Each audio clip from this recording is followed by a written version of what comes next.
السلام عليكم ورحمة الله وبركاته مشاهدينا في كل مكان. شهدت محافظة الفيوم جريمة قتل بشعة، مقتل محامي على يد جاره أمام أعين أمه.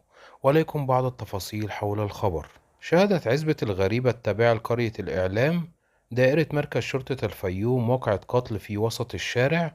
راح ضحيتها محامي شاب على يد جاره الذي انهال عليه بالفأس أمام والدة المجني عليه.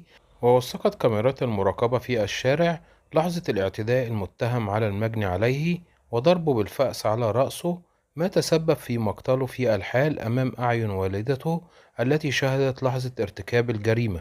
وفي التفاصيل تلقى اللواء ثروت المحلاوي مدير أمن الفيوم اختار من العقيد إسلام لطيف مأمور مركز الفيوم بمقتل شاب في العقد الرابع من العمر بعزبة الغريب التابعة لقرية الإعلام. انتقلت الأجهزة المعنية لفحص البلاغ، وأسفرت جهود فريق البحث الذي قاده المقدم محمد هاشم مفتاح رئيس مباحث مركز الفيوم إن المجني عليه يدعى سيد خلف محامي.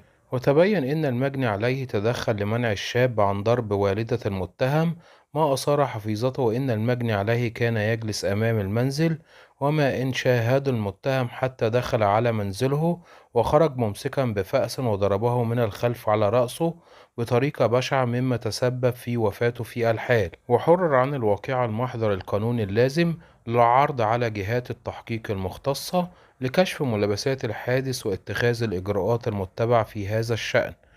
وبكده كنا قلت لحضراتكم بعض التفاصيل المتاحة حول مقتل محامي أمام أعين والدته على يد جاره بمحافظة الفيوم، وتم القبض على المتهم. ده كان فيديو النهاردة، واشوفكم إن شاء الله في فيديو جديد، وأقول لكم السلام عليكم ورحمة الله وبركاته.